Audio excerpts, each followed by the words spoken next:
Well, there's been a lot of talk lately about whether this is the moment to go all in on silver, shove more money into miners, and treat gold like the boring metal that gets left behind. So in this video, we're going to separate signal from noise, and you are going to walk away feeling a lot clearer, a lot calmer, and a lot more confident about what belongs in savings, what belongs in speculation, and what absolutely should not be bought blindly right now. Today is Sunday, April 19th in New York, and before we go any further, tell me in the comments what day and date you're watching from. And real quick, we do have members-only videos made by a separate research team with deeper digging for premium members, so if that sounds useful, support the channel by subscribing. Now, in case you've heard the version of this story making the rounds, it usually goes something like this. Silver already had its big emotional run. Gold is the serious money. Miners are the real bargain. Juniors are a minefield. And on the surface, a lot of that sounds reasonable. In fact, parts of it are reasonable. But when you slow it down and actually look at how each piece works, a few important distinctions start showing up. And once those distinctions show up, the whole picture changes. Because this is not really a debate about whether gold is better than silver, or whether miners are better than metal. That's too simple. The real question is what job each thing is doing in your portfolio. That's the part people skip. They talk about upside, they talk about charts, they talk about stories, but they never stop and ask the basic question. What is this position for? Is it there to preserve optionality? Is it there to protect liquidity? Is it there to speculate? Is it there because you have conviction? Or is it there because the crowd got loud? And that right there is where I actually agree with part of the argument. Gold and silver are not doing the same job. They may live in the same family, but they don't act the same under pressure, and they definitely don't belong in the same bucket for most people. Gold is the asset people reach for when they want a reserve. Silver is the asset people reach for when they want torque. Gold is what you keep when you care about durability. Silver is what you grab when you want more movement.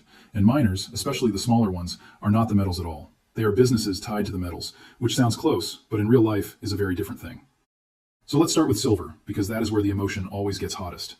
If somebody tells you they sold most of their physical silver after a violent move higher, that does not automatically mean they turned bearish on precious metals. It might simply mean they recognized that the market stopped being a lonely trade and started becoming a crowded one. There's a huge difference. Markets are often most attractive when nobody wants to touch them. Then they start working. Then they become obvious. Then they become fashionable. And once a market becomes fashionable, your future return is no longer being helped by low expectations. Now you're negotiating with excitement. That is a completely different deal. And I think that's the right lens here. Not hatred versus love in some dramatic internet sense, but expectations versus reality. When silver is ignored, when the comment sections hate it, when the headlines stop caring, when the fast money has walked away, that is usually when the setup starts becoming interesting. But after huge runs, after everybody suddenly has a silver thesis, after every chart account becomes a silver account, you are no longer being paid for bravery. You are paying for momentum. Sometimes that still works. Sometimes it works beautifully. But let's call it what it is. That is no longer a cold-blooded contrarian entry. Now here's where I want to challenge one of the implied conclusions, because I don't think it should go unchallenged. The idea that silver can only be bought when it is deeply hated again is too absolute for me. I understand the spirit of that idea, and I actually respect the discipline behind it. But markets are not machines that wait for perfect emotional resets before offering opportunity. Sometimes they digest in time rather than price. Sometimes the frenzy cools off while the broader trend stays intact. Sometimes the metal goes nowhere for months, sentiment leaks out, and the next leg starts from boredom instead of disgust. Those are not the same thing, and treating them as the same thing can make you miss good setups. Still, the bigger point remains. Silver is not a reserve asset for most investors. It's a swingier, more emotional, more industrially sensitive metal that can absolutely outperform gold over long stretches, but it usually asks for a stronger stomach along the way. Based on recent market research, the silver market is still tracking toward roughly a sixth straight annual deficit, and inventories have been drawn down heavily over the last several years. At the same time, the industrial side of the story is still real, even if the pace is starting to normalize from the hottest phase. That matters because it means silver is not being driven by just one type of buyer anymore. It has monetary demand, industrial demand, and speculative demand all colliding in the same room. That can produce explosive upside, yes, but it also produces a lot of noise. And this is exactly why I think silver belongs in the speculation drawer, not the savings drawer. Not because silver is bad, not because silver has no future, not because it can't outperform gold. It might outperform gold. In fact, over the right cycle, I'd argue it probably can, but that still doesn't make it savings. A sports car can get you somewhere faster than a truck. That doesn't mean you use it to haul lumber. Different tool, different purpose. And when people confuse purpose, that's when they start calling a trade an investment right near the top, or calling insurance dead money right before they need it. Which brings us to gold. Gold is where I think the conversation gets much more interesting, because too many people still describe gold in a shallow way. They say gold is a fear trade, or they say gold only works when the world is on fire, or they say gold is just the thing that sits there until panic shows up. That description is incomplete. There is some truth in it, but it's incomplete. Gold does respond to fear. It does respond to instability. It does respond to stress and credit and confidence. But if you stop there, you miss what has changed in this cycle. According to recently published numbers, total gold demand last year topped a record level. Central banks were still large buyers, even at elevated prices. And global gold ETF holdings rose sharply as investment demand returned in force. That is not just a panic story. That is a reserve diversification story. That is an institutional allocation story. That is a liquidity preference story. That is a trust story. Gold is not rising only because something is broken. Gold is also rising because more people, from central banks to private investors, are deciding they want an asset outside someone else's promise. One thing I find especially revealing is what happens when gold gets expensive. Most people assume very high prices should automatically crush demand across the board, but the recent pattern has been more nuanced than that. Jewelry demand can cool when prices sprint too far, too fast, particularly in price-sensitive markets, while investment demand can rise at the very same time through bars, coins, and exchange-traded products. That tells you something important about buyer intent. Gold is not being viewed only as adornment or tradition. It is being treated as financial inventory. It is being treated as something people want access to, not just something they want to wear. That shift matters because it changes the character of the market. A market supported by reserve-minded buyers behaves differently from a market supported only by impulse buyers.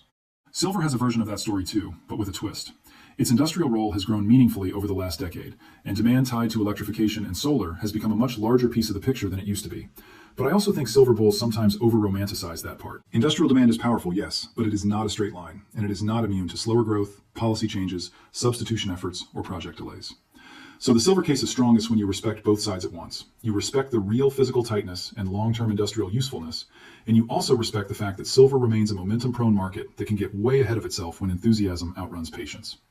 And that matters because it changes how you think about owning it. If gold were merely a disaster hedge, then maybe you would only rent it mentally. You would keep a little bit around, shrug at it, and hope you never need it.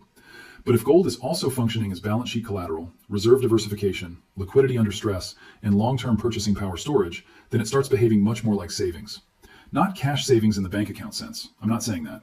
I'm saying strategic savings. The kind of savings that lives outside the financial plumbing.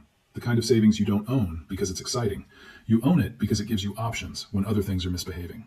And by the way, this idea that gold is liquid only in theory is just wrong. Gold's market depth has been enormous. World Gold Council data show gold trading volumes at extremely high daily levels, and recent analysis from the same group noted that gold trading activity actually surged during bouts of selling pressure, which is exactly what you want from something you may one day need to turn into cash. Even the real-world examples line up with that. Turkey's central bank did not discover some magical new funding source during market strain. It sold and swapped gold because gold was there and gold was movable. That doesn't mean every summary you hear about that episode is precise. Some of the numbers thrown around online have been sloppy, but the core lesson stands. When stress hits and confidence thins out, gold is often one of the first serious assets that can still do work. So when somebody says gold is savings, I get that, I really do. But I would tighten the wording a little. Gold is not your checking account. Gold is not your grocery money. Gold is not the thing you use for next month's rent. Gold is better understood as reserve liquidity, strategic savings, financial dry powder that is not relying on a bank's balance sheet or a corporation's execution. That is a more precise description, and precision matters here. Now, does that mean gold can't be volatile? Of course not. Gold can absolutely wobble in the short term. It can get sold to meet margin calls. It can dip when the dollar squeezes higher. It can stall when rate expectations change. We've seen all of that. In fact, recent market updates have shown exactly that kind of behavior around shifting expectations for the Federal Reserve and around the geopolitical premium tied to the Middle East. Gold has pulled back hard at points this year and then snapped back just as hard. But that doesn't disqualify it from being savings any more than a house being appraised differently by 3 people disqualifies real estate from being wealth. Price movement is not the same thing as uselessness. There's another piece here that people miss, and it's important. Gold's case right now is not just macro gloom. It's also about relative confidence. The European Central Bank itself said gold became the world's second largest reserve asset at market prices. Read that again. Not a fringe asset, not a prepper fantasy, not some leftover relic. One of the core reserve assets in the global system. So yes, if somebody chooses to treat gold as a cornerstone reserve rather than a speculative chip, I don't think that's extreme at all. Honestly, in this environment, it's pretty rational. But now we have to make the next distinction, and this is where people often get tripped up. Just because gold itself makes sense as savings does not mean every gold-related asset makes sense for the same reason. That is where the mining stocks come in. A gold miner is not gold with a logo. A silver miner is not silver with management attached. These are operating businesses. They have jurisdictions, labor costs, diesel costs, permitting issues, political exposure, financing choices, hedging decisions, execution risk, and management quality. In a good tape, the market kind of forgets that. It starts treating miners like a simple leverage expression on the metal price. And yes, sometimes miners do act that way, but they do not have to. They can lag, they can lead, they can disappoint, even with strong metals, and they can surprise, even when metal prices stall. So when I hear the argument that silver miners still make more sense than physical silver here, I don't dismiss it. I actually think there's a real case for it. If the metal itself has already had a huge move, and the equities are still being valued with more skepticism, then the stocks can offer a better setup than the metal. That's not crazy. We've seen versions of that many times before. Metal moves first, equities hesitate, margins expand quietly, and then the stocks wake up later. That sequence is real, and there are reasons it could still matter now. Mining equities broadly have been catching up, but the catch-up has not been clean or uniform. In fresh sector data, metals prices accelerated sharply late last year, yet exploration budgets globally still fell for a third straight year, and junior exploration budgets dropped by low double digits. That tells you something important. The metal price has improved faster than the industry's confidence in funding and discovery. That disconnect can create openings, especially in producers and near producers that already have real assets and real cash flow potential. But again, let's not make the next logical leap too quickly. A better setup in miners does not mean all miners are bargains. It definitely does not mean all small miners are future 10-baggers. That is where people get hurt. They hear catch-up trade, and suddenly every chart with a drill result becomes investable. No. The spread between good and bad in mining is enormous. It always is. And in this kind of tape, that spread can actually get wider, not narrower, because capital chases stories before it chases discipline. Let's break it down the way it should be broken down. At the top end, the biggest and best companies are attractive for a reason. They have multiple assets, more liquidity, better access to capital, more operational redundancy, stronger balance sheets, and usually more room to absorb mistakes. The problem is that the market often knows that, so the quality premium gets bid up. In other words, safety is visible, and visible safety tends to get priced. That doesn't make those names bad. It just means you may not be getting a hidden bargain. One step below that, though, things can get more interesting. Smaller producers, especially the ones with a real mine, real cash flow, and real strategic relevance, can sit in a strange middle zone. They are too risky for the broad generalist crowd, but too obviously valuable to be ignored forever. That is often where takeover logic starts creeping in, and based on recent corporate action, that theme is not theoretical. One announced gold transaction this month came in at roughly a 70% premium, with the buyer still arguing the deal added value on a per-share basis. That doesn't prove every small producer is mispriced. It doesn't.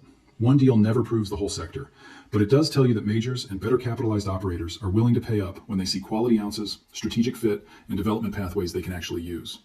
And if you take a step back, the M&A logic makes sense. Discoveries are harder, permitting is harder. Grassroots exploration has been starved relative to the need for future production. Shareholders are more demanding. The industry needs replacement ounces, but the timeline to create them from scratch is still long and messy. So why wouldn't the better funded players look around and say, you know what, we'll just buy the thing if the spread is wide enough? Of course they would. That is not speculation. That is industrial logic. Still, even there, selectivity matters. Because not every single asset producer deserves a premium. Some deserve a discount and should keep it. One asset can be beautiful, or one asset can be a trap. One mine can be a target, or one mine can be a future headache. Same category, very different reality. This is why I'm careful with any blanket statement like, just buy the smaller producers because the majors will take them out. Some will, some won't. Some will be bought because the asset is strategic. Some will be bought because the jurisdiction works.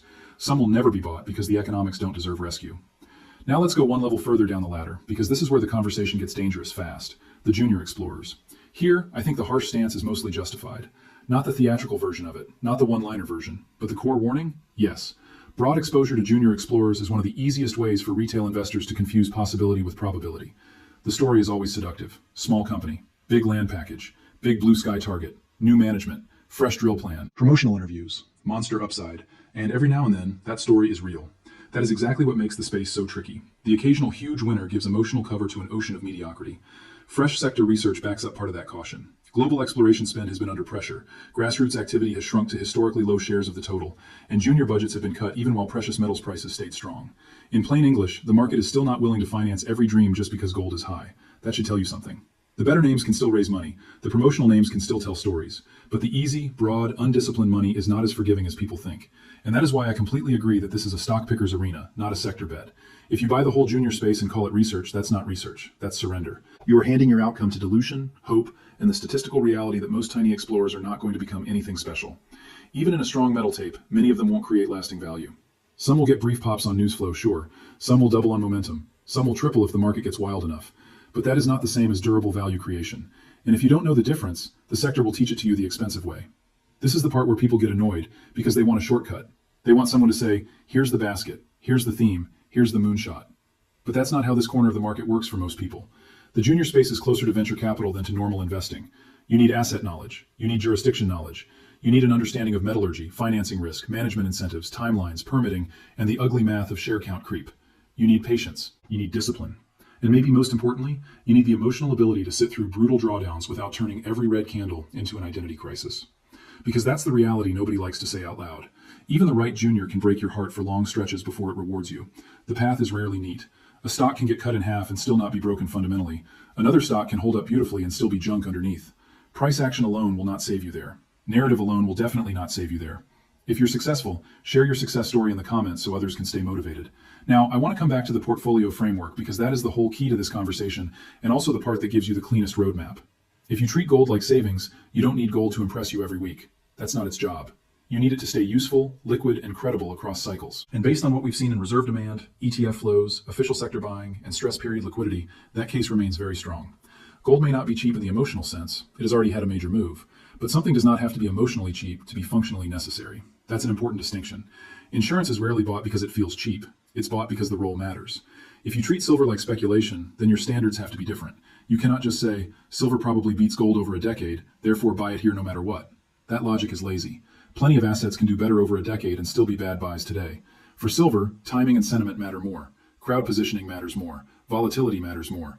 If you're buying silver now, be honest with yourself. Are you buying because the setup is genuinely asymmetric, or are you buying because the stories are exciting again? Those are not the same thing. And if you treat miners as businesses rather than metal proxies, then you stop making category mistakes. You stop saying, I'm bullish on gold, therefore every gold stock must be cheap. No. Some are great, some are fair, some are expensive, some are uninvestable. Same metal, different business quality, different balance sheet, different geology, different capital structure, different future. This is also where age, temperament, and personal goals come in, whether people want to admit it or not. If your primary concern is preserving purchasing power and maintaining optionality, your answer will naturally lean more toward gold and away from high volatility juniors. If your concern is maximizing upside and you have the skill set to sift through small cap risk, then yes, your answer may lean more toward selective miners. But that is about you. It is not just about the market. The market is only half the equation. The other half is whether the instrument actually fits the person holding it. There's another subtle point here that I think deserves more attention. People often talk as if moving from physical metal into miners is automatically moving up the risk ladder in an intelligent way. Sometimes it is. Sometimes it's just swapping one kind of conviction for a more fragile kind. Physical gold does not miss guidance. A bar of silver does not issue stock to plug a balance sheet hole. A miner can absolutely outperform the metal. It can also underperform the metal for reasons that have nothing to do with bullion. So yes, rotating from metal into miners can be brilliant. It can also be a form of accidental complexity if you're not equipped to follow the businesses. And this is why I think the cleanest framework is not gold versus silver or metal versus miners. The cleanest framework is layers. At the foundation, you have reserve assets. That's where gold belongs for a lot of people. Not because it's exciting, because it is hard money, globally recognized, deeply traded, and still increasingly relevant in a world where central banks themselves keep showing you they care about it. Above that, you have opportunistic metal exposure. That's where silver can live. Higher upside, higher mood swings, more crowd dependency, more timing sensitivity. A real opportunity set, yes, but not the same role. Above that, you have quality producers and royalty style exposure. That layer can capture operating leverage, acquisition optionality, and re-rating potential, but it also requires actual analysis. And above that, at the most speculative end, you have juniors. That layer is not fake, it is real. It can make fortunes.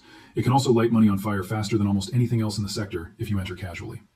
So the point is not that juniors are bad. The point is that they demand a level of work and patience most people say they have and then don't. I've watched this happen over and over. Someone buys a junior because of a story. It doubles. Now they think they understand the sector. Then the financing comes, or the permit slips, or the drill holes disappoint, or the market rotates, or the share count balloons, or the timeline stretches. Suddenly the stock is down hard, and now what looked like conviction turns out to have been borrowed confidence. That is common, painfully common. So when I hear someone say most people probably should not speculate broadly in juniors, I think that's fair. Harsh, but fair. Because most people are not lazy in the normal sense. They're lazy in the investment sense. They don't want to read the filings. They don't want to study the cap table. They don't want to compare recovery assumptions. They don't want to learn the jurisdiction. They want the highlight reel. And the junior market will punish that. Now, does that mean there is no money to be made there? No. There is absolutely money to be made there. In fact, some of the biggest wealth creation in precious metals comes from exactly that space. But the winners don't usually come from treating it like a lottery aisle. They come from concentration, homework, patience, and the willingness to hold through ugly periods without lying to yourself about why you own it. That last part is huge. Without a thesis, volatility feels personal. With a thesis, volatility becomes information. Not always pleasant information, but information. That's the difference between investing and emotional guessing. Now let's zoom back out and ask the big practical question. If you were trying to build a precious metal strategy right now, what would the clean interpretation be? For me, it would be this. Gold still earns its place as strategic savings. The demand backdrop remains unusually strong. Official sector buying has not disappeared. ETF demand came roaring back last year. Trading liquidity is deep. Gold's role inside the global reserve conversation has become more visible, not less. And even when it gets hit by shifting rate expectations, it continues to behave like something serious, not like a fad. Silver is still the higher upside, higher maintenance cousin. The structural story is there. The deficit story is there. The industrial story is still there, though not in the exaggerated way social media likes to present it. But because silver carries more emotional heat and more speculative reflexivity, I would not casually confuse long-term bullishness with immediate attractiveness. Those are separate questions. Mining equities still offer selective value, especially where metal prices have improved faster than equity confidence. I think that is real. M&A can absolutely help unlock that value. Recent deal activity supports the idea that better capitalized players are willing to close strategic gaps by buying rather than waiting. But selectivity matters, and one flashy premium should not become an excuse to spray money everywhere. And juniors? I would treat them like a specialist arena. Not a broad theme, not a casual bet, not a place to outsource thought. A specialist arena. Also, and this is important, don't let the spectacular recent run in metals trick you into thinking you must choose one thing and go all in emotionally. That kind of thinking usually comes late in the move, not early. The best positioning is often the least theatrical. A reserve layer, a speculative layer, a selective equity layer, maybe a tiny venture layer if you truly know what you're doing. That is boring advice compared with load the boat, but boring advice is often what keeps people in the game long enough to benefit from the cycle. And remember, one of the easiest mistakes in a bull market is to think every correct big picture thesis justifies every bad entry. It doesn't. You can be right on the macro and wrong on the vehicle. You can be right on the metal and wrong on the stock. You can be right on the decade and wrong on the month. Precision still matters. So if I had to boil the whole thing down, I'd say it this way. Gold is not the metal you own because you're bored. Gold is the metal you own because you want something serious in reserve. Silver is not the metal you own because it sounds cheaper. Silver is the metal you own when the setup, the sentiment, and your risk tolerance all line up. Producers are not the metal with extra upside.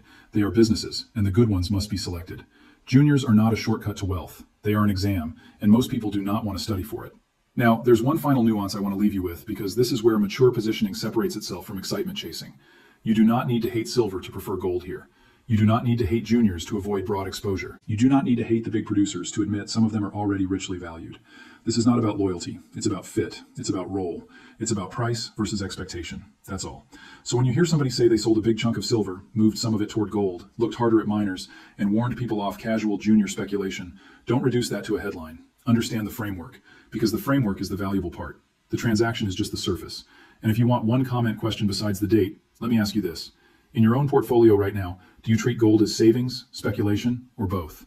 For me, the clean answer is this. Gold belongs in the reserve bucket. Silver belongs in the opportunistic bucket. Producers belong in the selective analysis bucket. Juniors belong in the specialist bucket. And the more honest you are about those roles, the less likely you are to make emotional mistakes when the market gets loud. That doesn't mean the path will be smooth. It won't. Gold can still shake out weak hands. Silver can still overshoot and undershoot. Mining stocks can still lag longer than feels reasonable. Juniors can still do junior things, which is another way of saying they can make no sense at all for stretches. But having the right map matters. A rough road is a lot easier to travel when you actually know what vehicle you're driving. So no, I don't think the right takeaway is sell all silver forever. I also don't think the right takeaway is just buy every miner because metals are high. And I definitely don't think the right takeaway is the only way gold works is if the world falls apart. That's too narrow, too dramatic, and frankly too outdated for what the recent data are showing.